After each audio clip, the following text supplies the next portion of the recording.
أعوذ بالله من الشيطان الرجيم.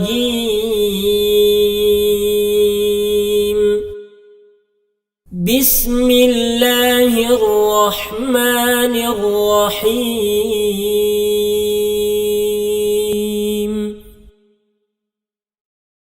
والنازعات غرقا والناشطات نشطا والسابحات سبحا فالسابقات سبقا فالمدبرات أمرا يوم ترجف الراجفة تتبعها الرادفة قلوب يومئذ واجفة أبصارها خاشعة يقولون أئنا لمردودون في الحافرة أئذا كنا عظاما نخرة قالوا تلك إذا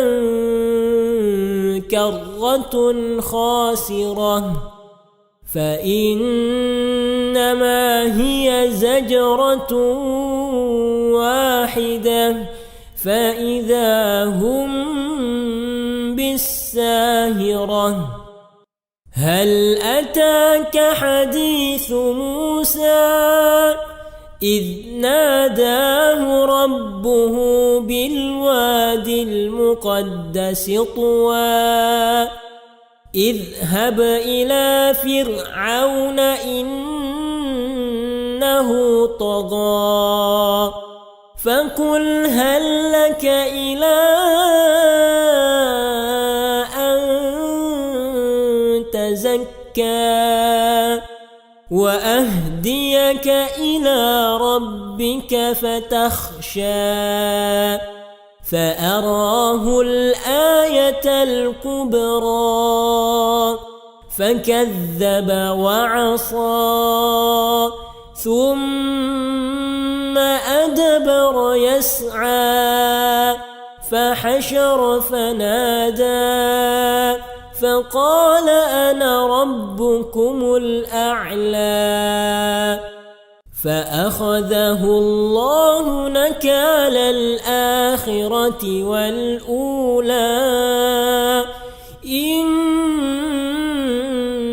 في ذلك لعبرة لمن يخشى أأنتم أشد خلقا أم السماء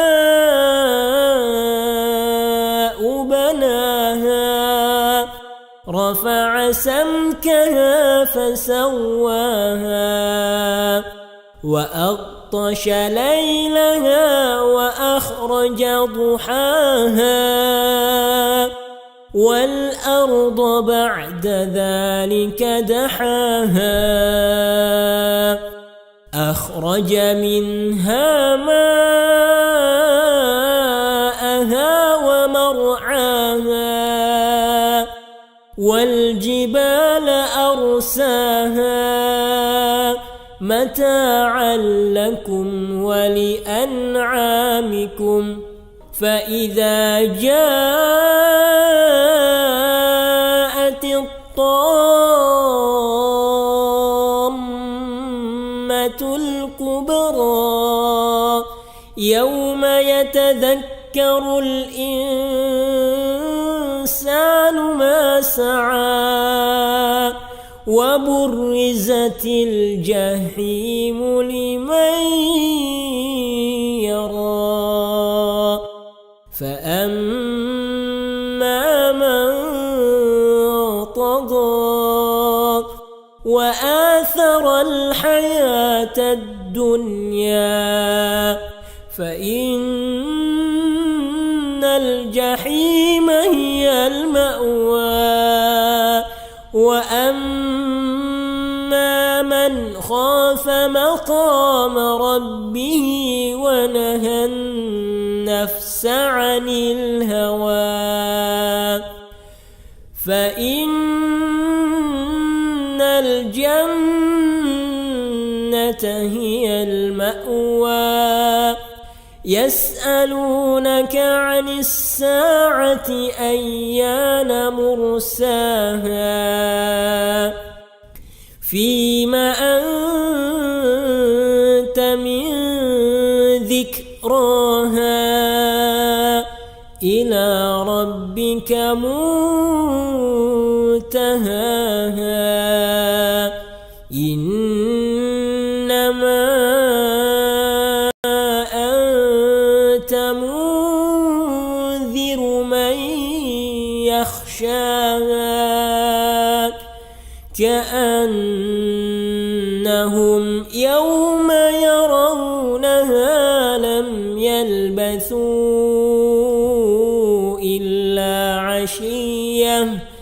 إلا عشية أو ضحاها.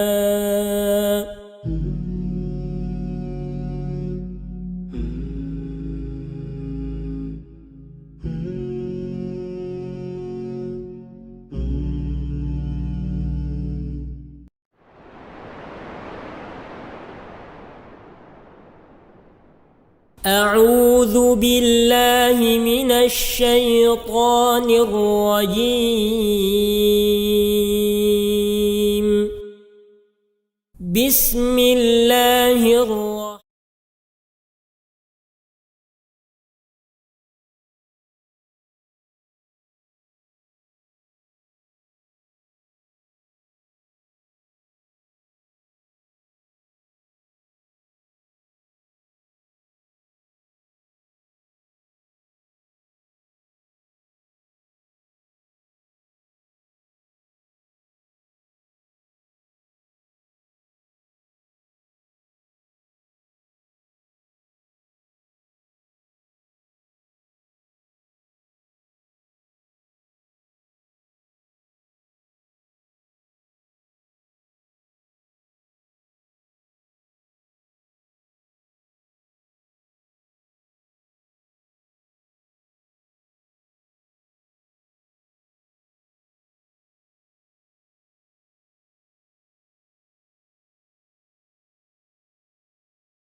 min syururi anfusina wa sayyiati a'malina may yahdihillahu fala mudhillalah wa may yudlil fala hadiyalah wa asyhadu an la ilaha illallah wahdahu la syarikalah wa asyhadu anna muhammadan abduhu wa rasuluh. Allahumma shalli ala Muhammadin wa ala alihi wa sahbihi wa man ihtada bihadihi wastanna bisunnatihi ila yaumiddin, amma ba'd. Hadirin para jamaah sekalian, hafizakumullahu ta'ala jami'an. Alhamdulillah, pada malam hari ini, di malam Jumat, di malam yang ketujuh di bulan Jumadal Ula 1444 Hijriah, dengan izin Allah dan taufiknya, kembali kita berkesempatan untuk hadir dalam majlis kita, majlis malam Jumat, membahas hadis-hadis Nabi kita sallallahu alaihi wasallam, hadis-hadis beliau yang sahih, yang terdapat dalam kitab Bulughul Maram, kitab Al-Lu'lu' wal Marjan fima tafaqa alaihi asy-syaikhan, kitab mutiara-mutiara hadis yang diriwayatkan secara bersama oleh Imam Bukhari dan Imam Muslim. Kitab kita ini adalah karya dari Syekh Muhammad Fuad Abdul Baqi rahimahullahu ta'ala rahmatan wasi'ah. Jamaah sekalian, pembahasan kita masih dalam pembahasan tentang kitab haji, dan ya pekan lalu kita tidak sempat mengadakan ta'lim, tapi 2 malam Jumat yang lalu kita sudah menyelesaikan satu bab. Satu atau dua bab? Dua bab. Ya, dua bab. Malam hari ini ya insyaallah kita juga akan membahas satu atau dua bab ya, tergantung waktu yang memungkinkan. Baiklah, kita mulai saja dengan memurojaah apa yang telah kita pelajari. Masih ingat ya? 2 pekan, masih ingat? Ya.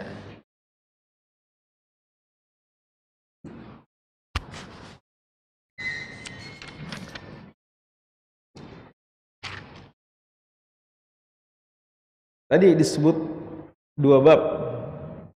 Apa 2 bab yang dimaksud?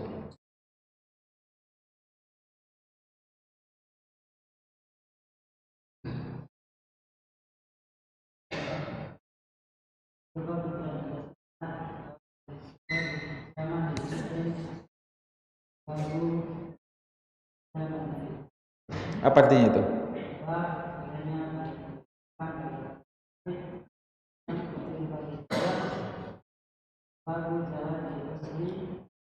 Bab apa? Jawazi.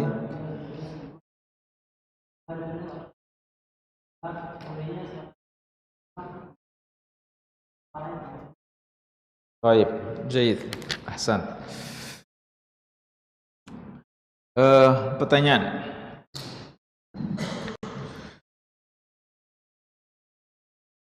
Dua hadis ini siapa sahabat yang meriwayatkannya? Fadhal.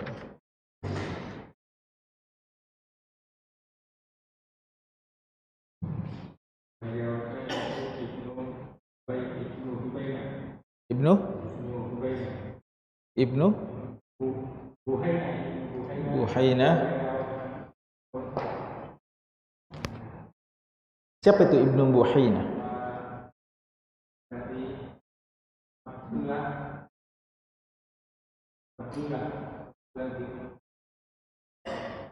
Siapa itu Buhaina?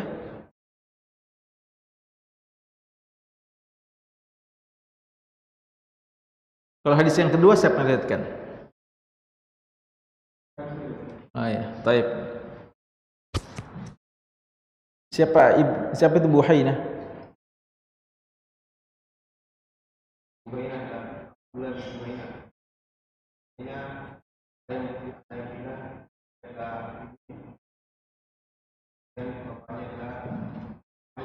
Taib. Hadis yang kedua? Abu Ayyub. Siapa namanya Abu Ayyub?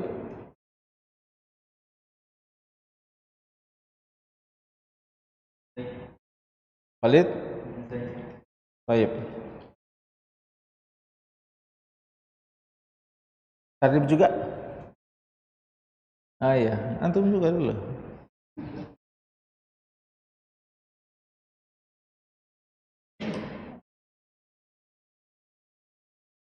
Hafal hadis tentang hijamah? Betul.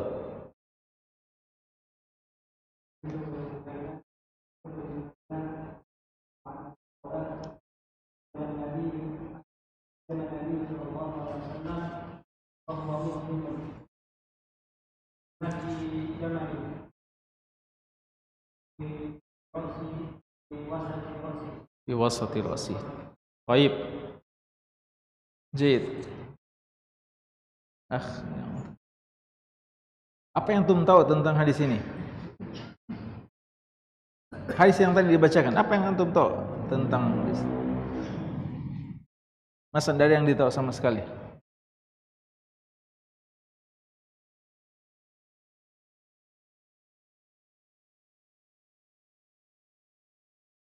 Bisa diartikan itu? Apa?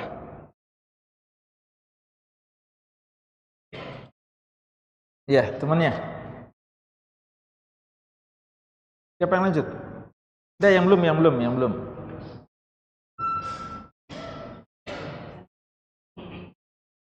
Apa tadi dibilang fi wasati ra'sihi? Apa artinya itu?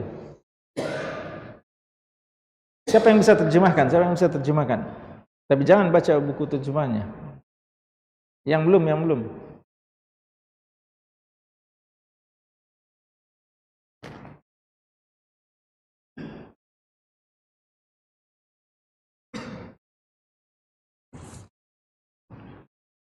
Apa artinya bilahi jamalin? Apa itu?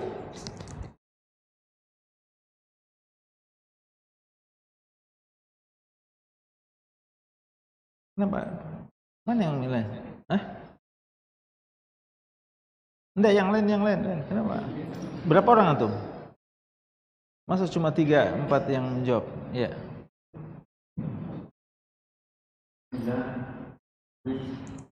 Yang pertama adalah hadis yang pertama Nabi kita Sallallahu Alaihi Wasallam, yaitu bahkan di saat beliau berihram pagi dengan kepalanya.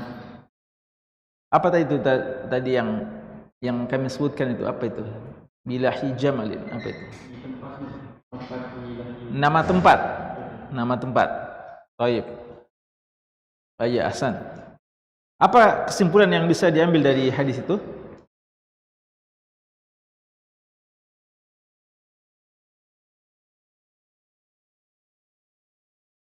Apa hukum berbekam bagi orang yang muhrim? Boleh atau sunnah? Sunnah. Jadi orang yang berihram sebaiknya berbekam. Boleh. Ya.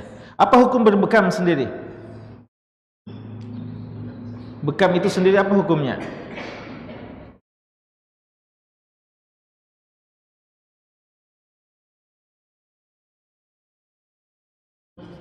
Sunnah. Sepakat ulama? Tidak sepakat. Baik.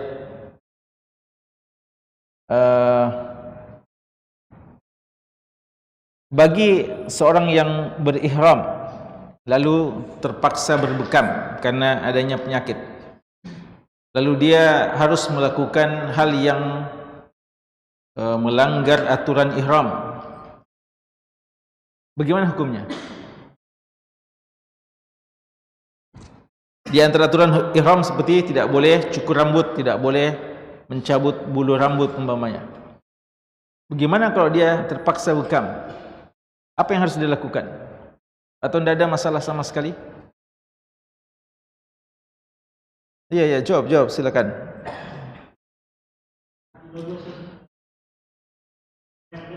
Tidak bayar denda. Mana dalilnya? Ada disebutkan dalam hadis ini? Mana dalil yang menunjukkan tetap bayar denda?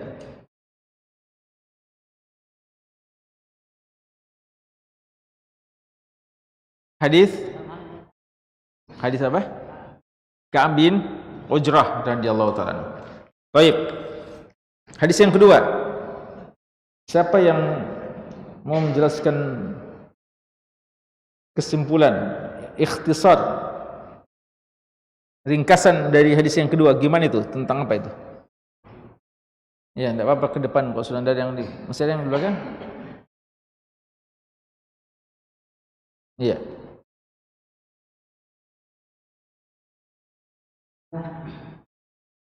Dari hadis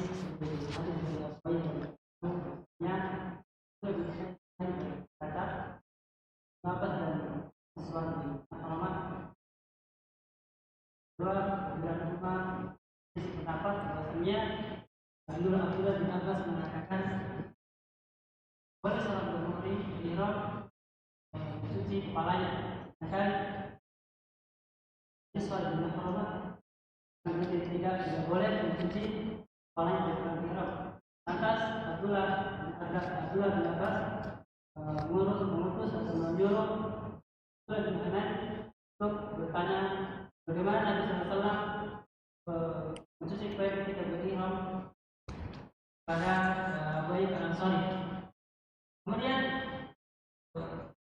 Abdullah bin Hanan mendapati Abu sorry dalam keadaan mandi balik kiranya dari pakaian kain di pakaian. Lantas beliau mengatakan pakai Rasulullah punya sikum roksahu bahwa muhrimun. Bagaimanakah Rasulullah mencuci kepalanya sementara beliau dalam keadaan bermuhrim? Lantas Abu Ayyub Al-Ansari meletakkan tangannya di atas tirai tersebut, lalu menarik ke bawah sampai kelihatan kepalanya. Lalu beliau radhiyallahu anhu menyuruh orang untuk menyiram kepalanya. Lalu seorang tersebut menyiram kepalanya. Lalu beliau menggosokkan dari depan, kemudian dari depan ke belakang, kemudian dari belakang kembali ke depan. Lantas beliau mengatakan, "Hakadha ra'aytu Rasulullah sallallahu alaihi wasallam." Beginilah saya melihat Nabi sallallahu alaihi wasallam melakukannya. Lalu Abdullah bin Hunain kembali ke Abdullah bin Abbas dan sahabat yang pada Al-Fatihah, lalu menyampaikan hal yang demikian. Lalu ini kesimpulannya boleh bahwasannya kita mencuci kepala kita dalam keadaan ihram. Ya, ahsan.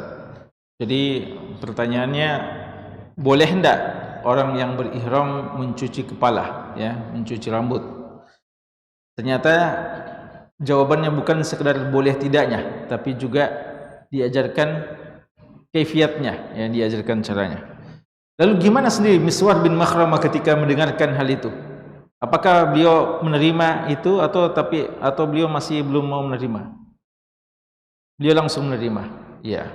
Baik. Jadi kita bisa berselisih, ya, kita bisa berdiskusi, bahkan kita bisa berdebat. Namun kalau sudah datang dalil, sudah datang bukti kebenaran, maka seharusnya kita rujuk kepada kebenaran itu dan meninggalkan pendapat kita yang bertentangan dengan Quran atau hadis Nabi sallallahu alaihi wasallam. Baik, ahsantum. Kita lanjutkan bab yang selanjutnya, babun ma yuf'alul muhrim idza mat.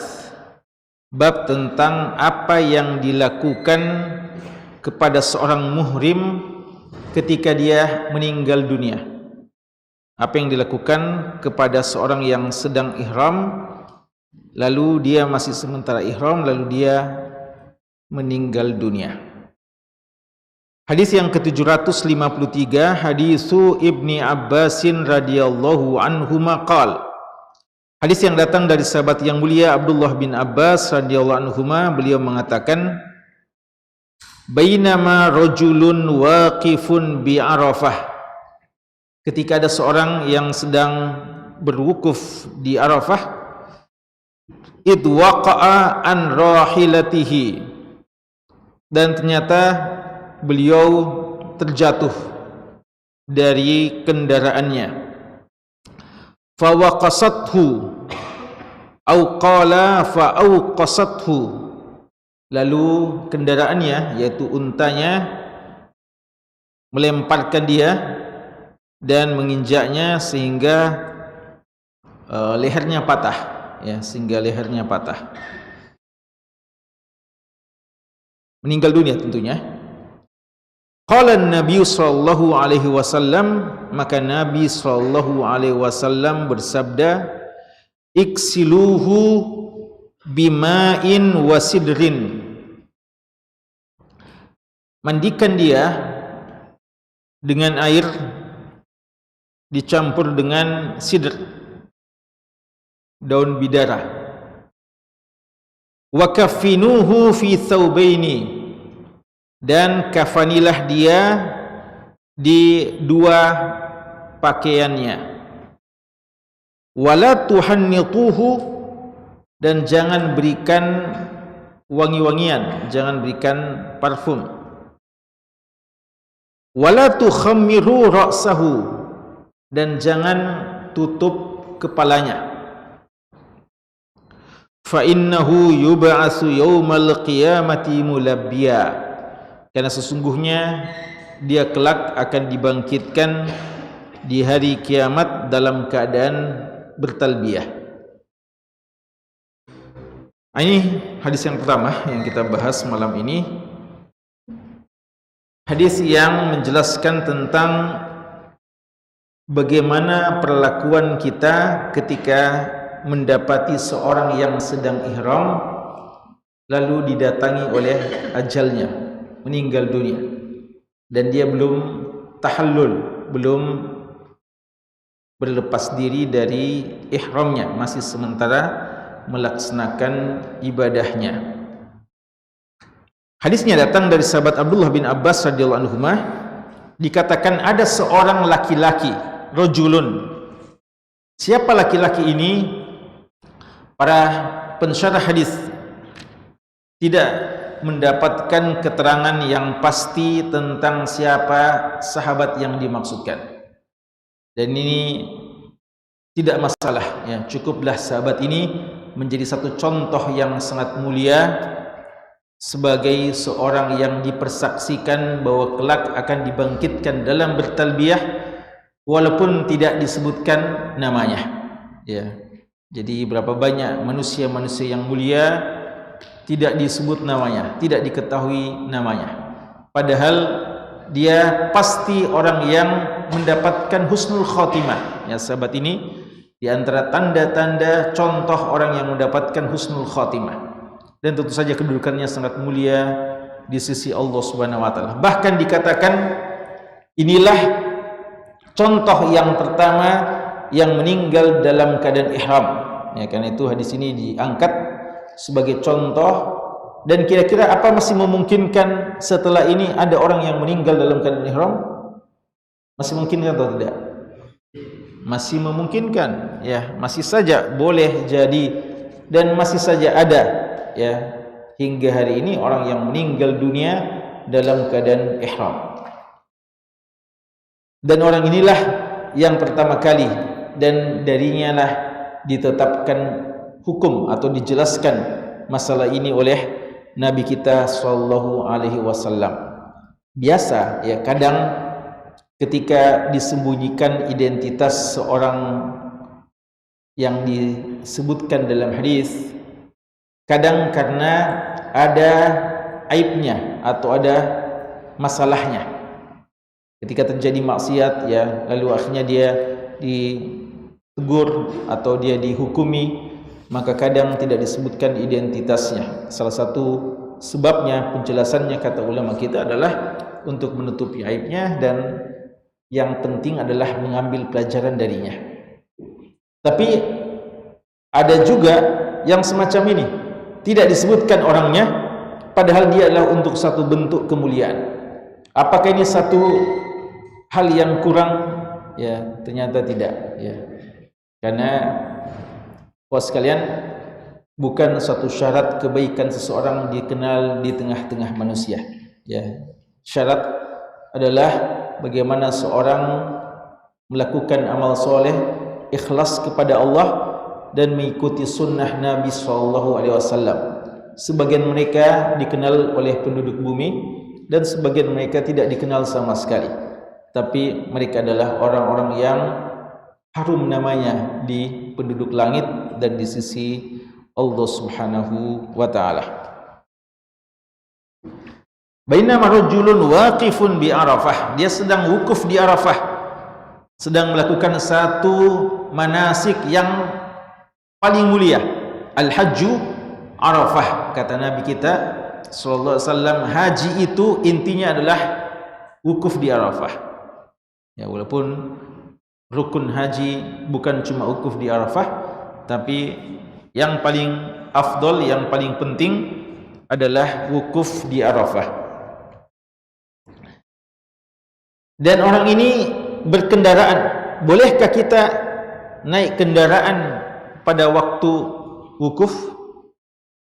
Atau dengan bahasa yang lain lebih luas lagi, bolehkah kita melaksanakan ibadah haji atau umrah dalam keadaan berkendaraan? Kita tawaf berkendaraan, sa'i berkendaraan, wukuf berkendaraan, boleh atau enggak?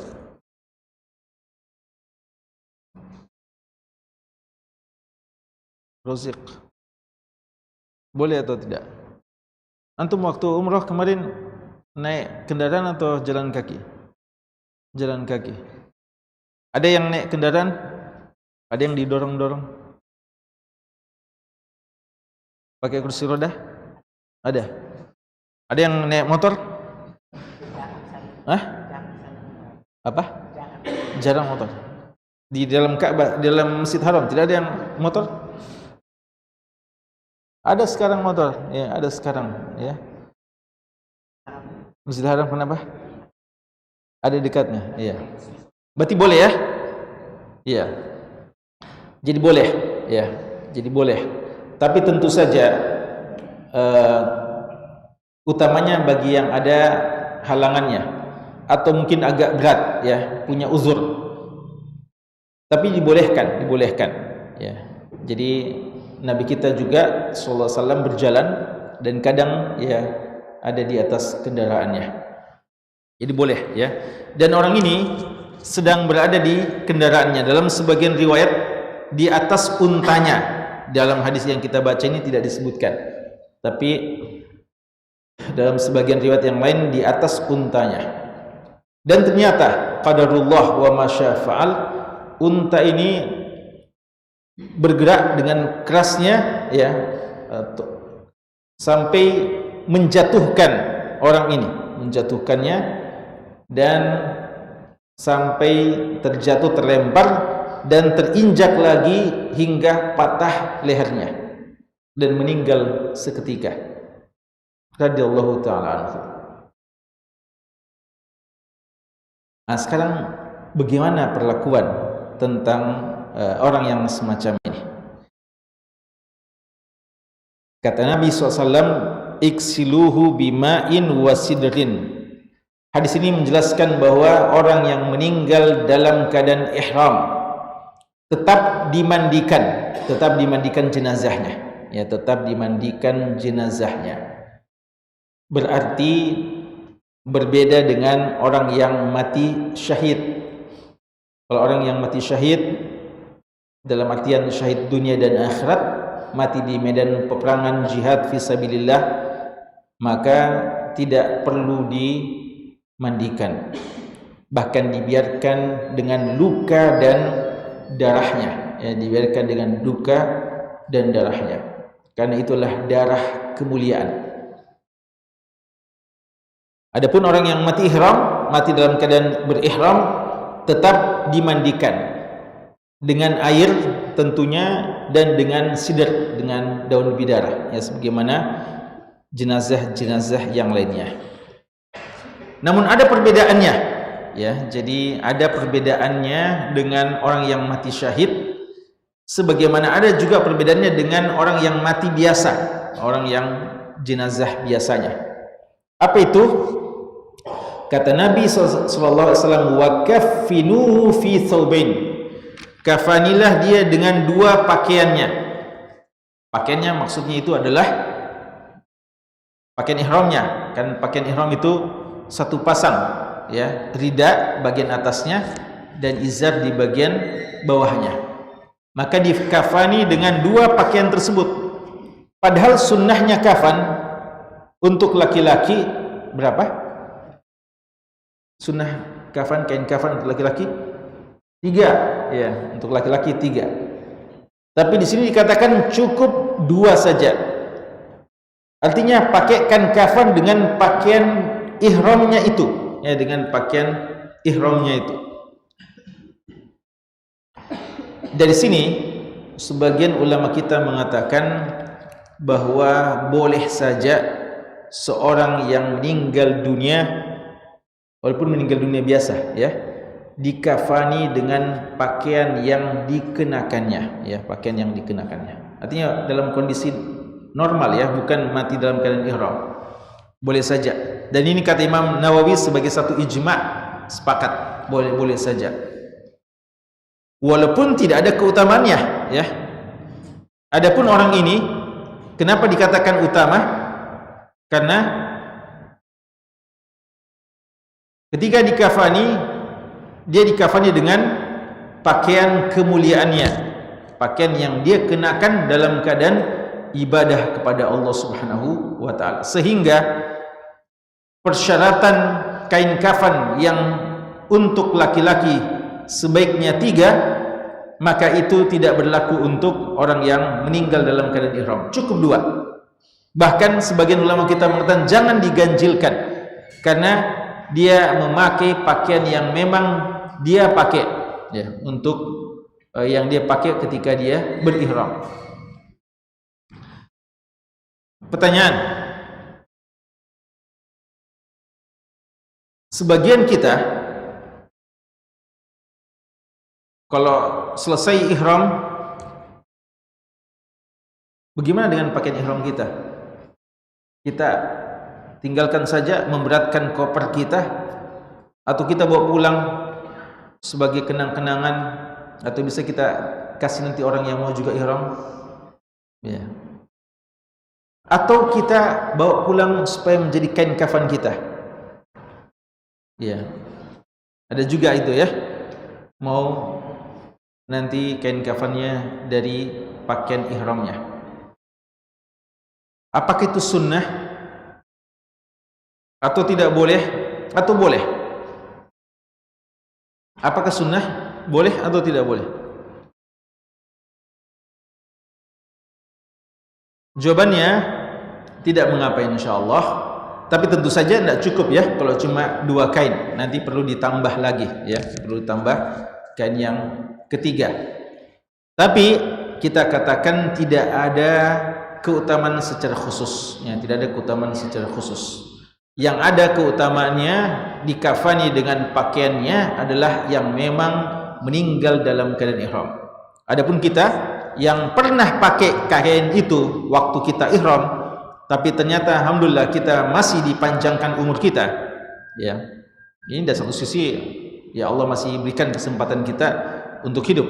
Tapi di sisi yang lain juga, kalau kita pun meninggal dalam keadaan ihram, tentu saja ini adalah satu kemuliaan.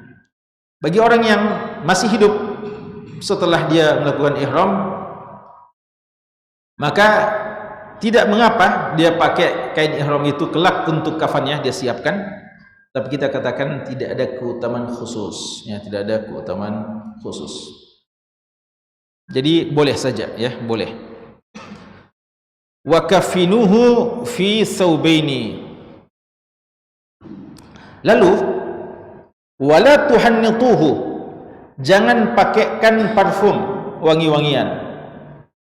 Padahal sunnah untuk jenazah yang kita selenggarakan, ya, yang kita urusi jenazahnya, di antara cara kita adalah kita memandikan, lalu kita pakai daun bidara campur dengan kapur barus, lalu dengan wangi-wangian. Sunnah, ya, memberikannya. Namun khusus bagi orang yang ihram jangan dipakaikan, jangan, karena dia masih dianggap sebagai orang yang berihram. Dan orang yang berihram boleh pakai wangi-wangian? Tidak dibolehkan, ya. Jadi orang ini masih dianggap sebagai orang yang ihram, sehingga hukum-hukum ihram masih diperlakukan kepadanya, yaitu tidak boleh dipakaikan parfum. Adapun dimandikan boleh, sebagaimana tadi orang yang sedang ihram bisa mandi atau tidak? Bisa, ya. Maka tidak mengapa, ya, dimandikan, tapi tidak diberikan wangi-wangian. Adapun orang yang mati syahid, ya, jangankan mau dipakai wangi-wangian, dimandikan pun tidak, ya. Kalau orang mati syahid, jangankan mau pakai wangi-wangian, dimandikan saja tidak dimandikan, ya. Wala tukhammiru ra'sahu, dan jangan kalian memakaikan khimar. Khimar artinya penutup kepala, jangan tutup kepalanya. Karena orang yang ihram tidak boleh pakai songkok, tidak boleh pakai surban, tidak boleh pakai penutup kepala. Maka tetap berlaku bagi orang yang meninggal dalam keadaan ihram, tidak ditutup kepalanya, ya. Ini di antara kekhususannya. Lalu Nabi SAW menutup hadisnya dengan kabar gembira bagi orang yang semacam ini. Nabi kita SAW mengatakan, fa innahu yub'atsu yaumal qiyamati mulabbiya, karena dia kelak akan dibangkitkan di hari kiamat dalam keadaan masih bertalbiyah, ya, masih bertalbiyah. Para sekalian, hadis ini salah satu hadis yang menjadi bukti kenabian Nabi Muhammad SAW, karena beliau telah mengabarkan di antara berita ghaib yang tidak mungkin bisa diketahui kecuali dari Allah Subhanahu wa taala, bahwa nanti ada hamba-hamba Allah ketika dibangkitkan, maka kita mendengarkan darinya ucapan labbaik Allahumma labbaik, labbaik la syarika laka labbaik, innal hamda wan ni'mata laka wal mulk la syarika lak. Ya, kita akan melihat, oh si fulan bertalbiyah dibangkitkan, dan bukan dipaksakan, ya, ini secara otomatis memang sudah menjadi ketetapan Allah, dia akan bangkit dalam mengucapkan talbiyah yang mulia tersebut, dan dia bangkit dalam keadaan memakai pakaian ihramnya, ya, mengucapkan kalimat-kalimat yang mulia tersebut. Dan ini salah satu dalil dari beberapa dalil yang ada yang menjadi kaidah dari ulama kita yang mengatakan man 'asha 'ala syai'in mata 'alaihi wa man mata 'ala syai'in bu'itsa 'alaihi.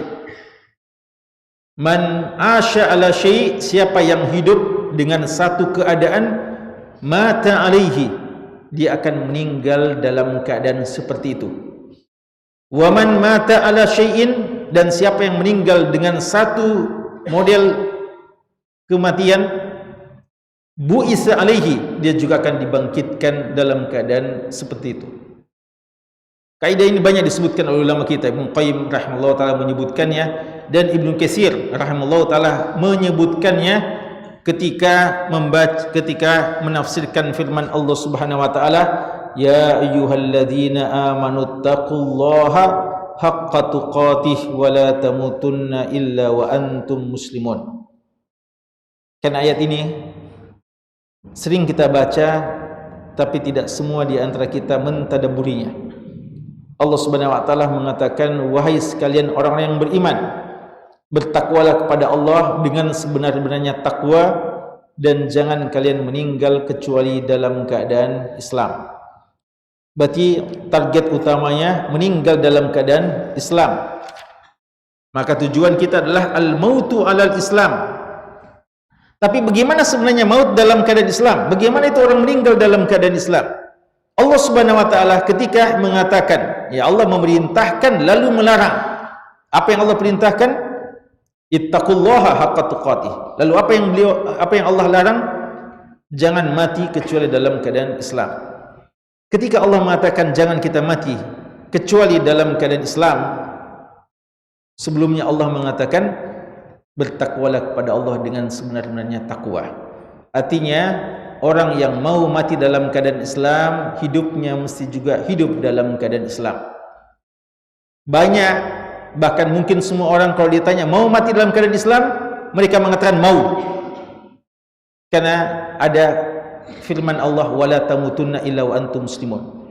Maka kita katakan kepada mereka, sebelum Allah mengatakan wala tamutunna illa wa antum muslimun, Allah juga mengatakan ittaqullaha haqqa tuqatih.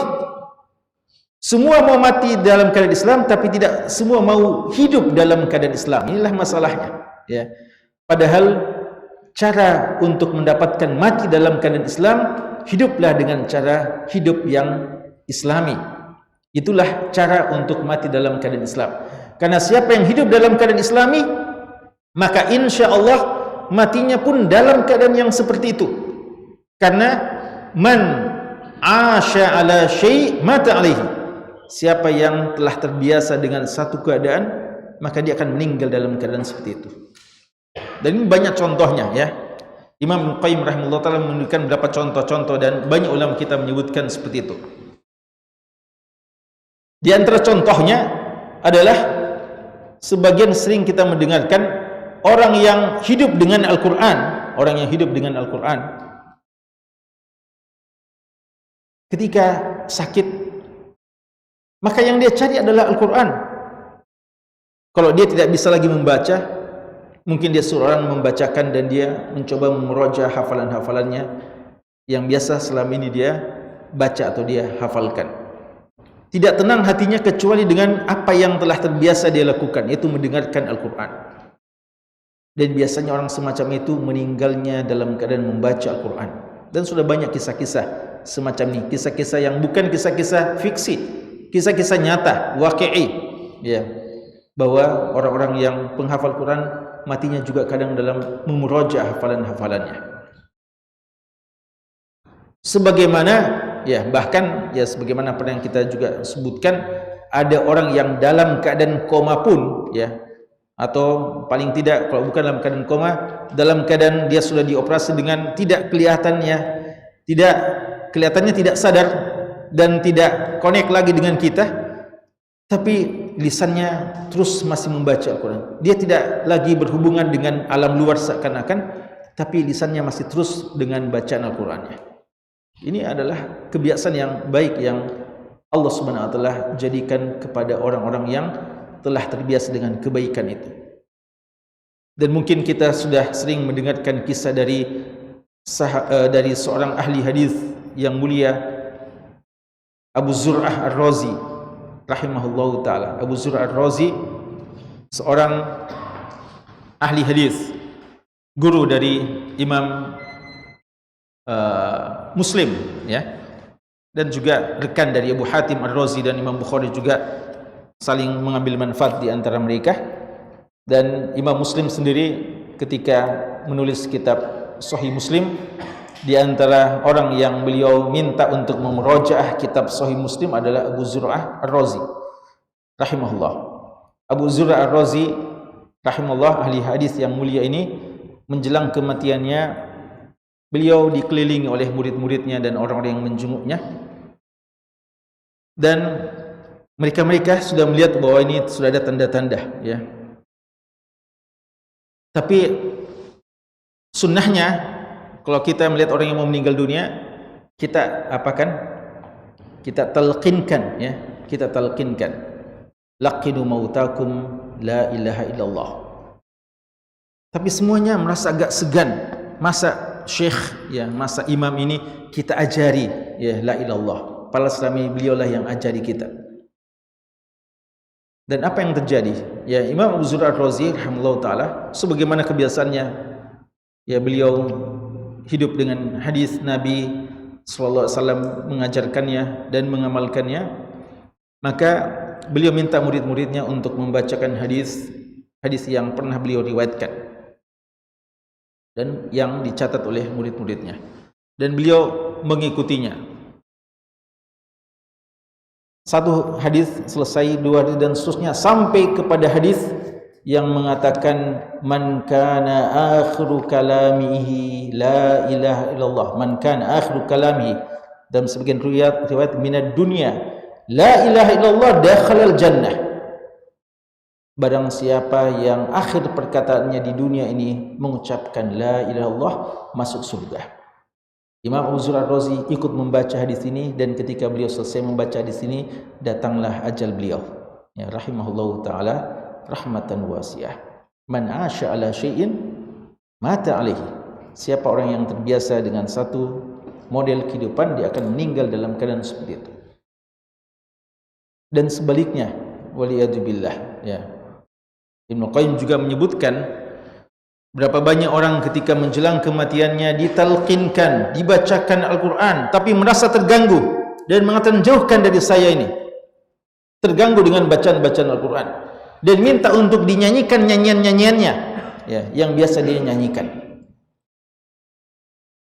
Atau dia ada sebagian di antara mereka bahkan yang ketika mau diberikan minum dan sebagainya, dia tidak mau. Dia bilang, bawakan saya khamar yang biasa dia minum.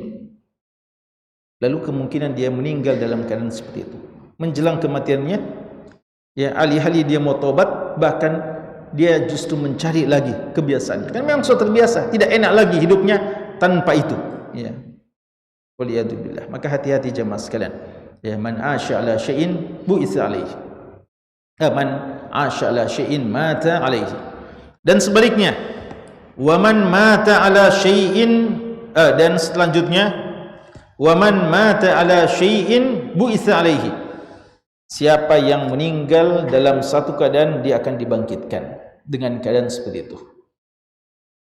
Di antara contoh bukti dari pernyataan itu adalah orang yang mati syahid fisabilillah. Mati syahid fisabilillah tidak dimandikan. Bahkan kebanyakan ulama kita mengatakan tidak disolati, dan ini pendapat yang rajih, tidak disolati. Di hari kiamat dibangkitkan dalam keadaan darahnya masih mengalir sebagaimana ketika dia mendapatkan syahidnya. Dibangkitkan dalam keadaan darah yang masih mengalir, tapi launud dam launud dam, warnanya warna darah, rihuhu rihul misk, tapi wanginya seperti wanginya misk, parfum yang sangat harum, ya. Pemuliaan kepada mereka-mereka itu.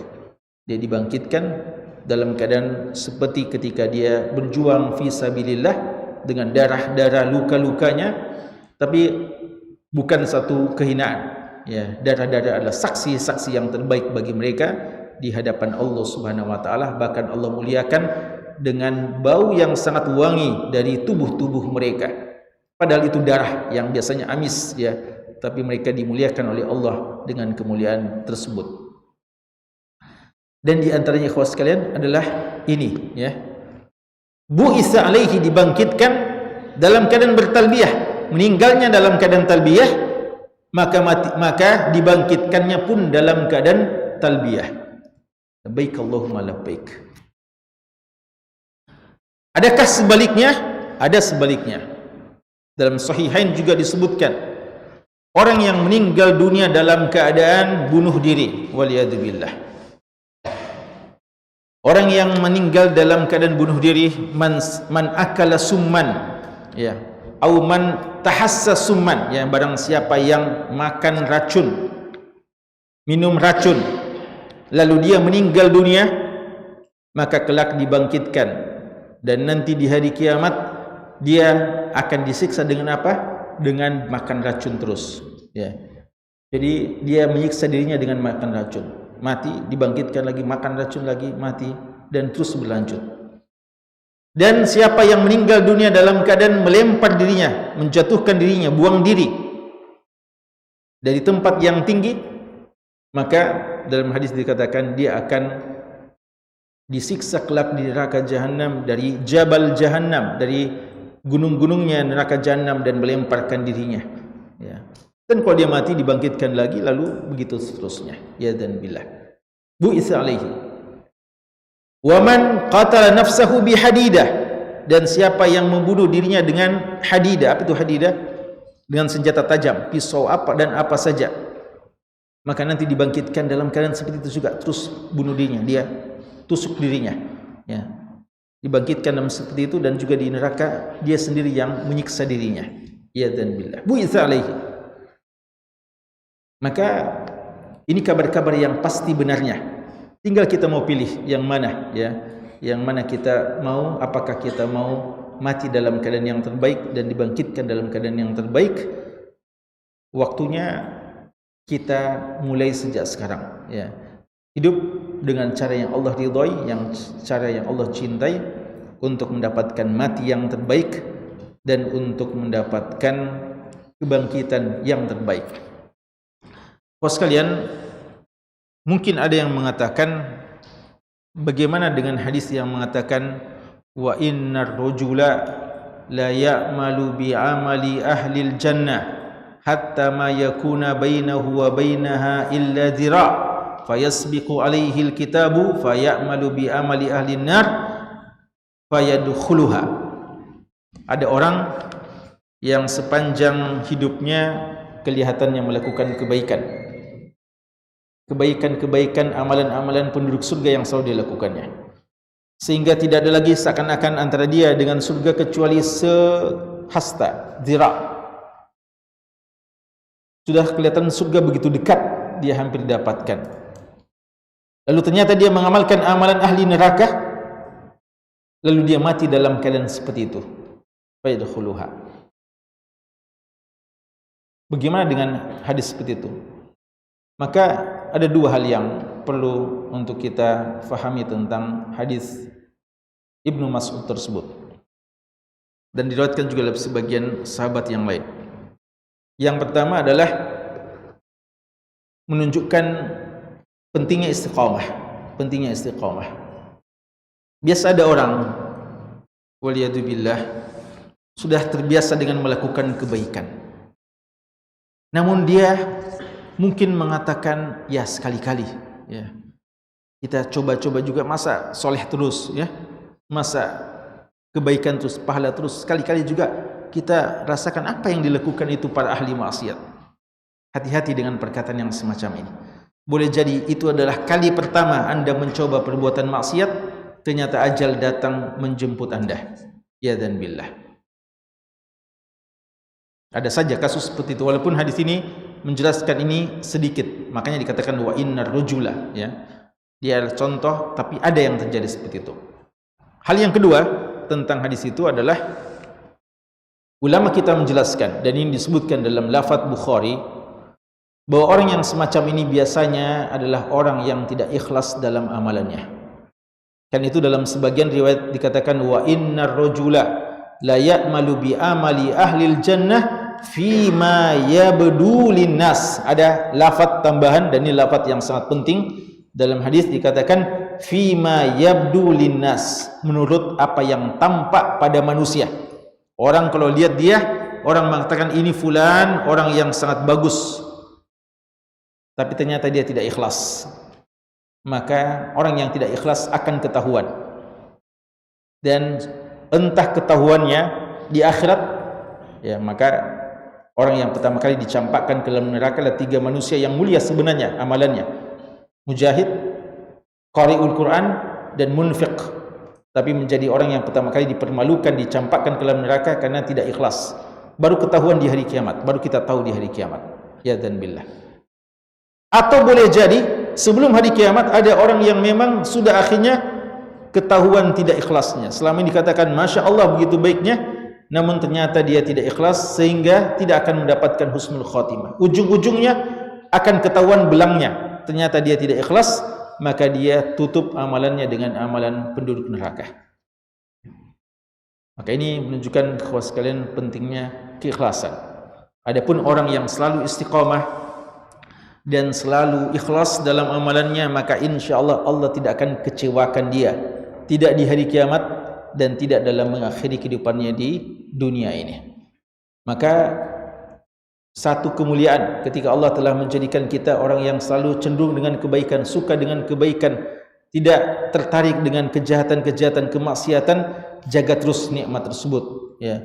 Karena orang-orang yang tidak merasakan ini bukan kadang tidak tahu, tapi Allah belum beri hidayah, ya. Maka ini juga kewajiban kita membagi-bagi hidayah yang semacam ini. Tapi sekali lagi dialah hal yang mahal. Suatu saat kalau kita tinggalkan, maka kelak kita akan mengenang, ya, berapa banyak orang yang dulu pernah aktif dalam kegiatan-kegiatan ketaatan, dan dia kadang ketika melihat orang-orang yang masih aktif ada perasaan sedih.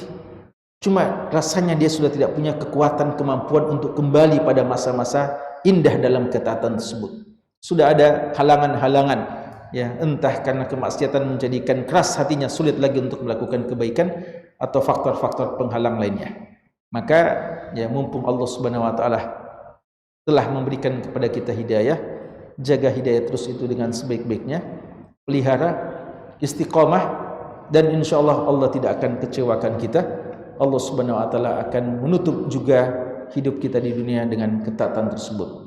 Cintailah ketaatan-ketaatan ini kawan sekalian dengan setulus-tulusnya, dan ketika kita sakit, ketika ajal menjelang, maka jadikanlah, ya, ini sebagai kebiasaan yang kita rindu untuk kembali melakukannya, kembali mengatakannya, supaya kita juga bisa mendapatkan kemudian sebagaimana yang disebutkan dalam hadis ini. Ya, sekira ini pembahasan kita untuk malam hari ini. Insyaallah hadis hadis selanjutnya kita tunda saja sampai wallahu taala alam. Sallallahu ala nabiyina Muhammad wa ala alihi wasahbihi wasallam. Hadanallahu wa iyyakum wa akhiru da'wana alhamdulillahi rabbil alamin.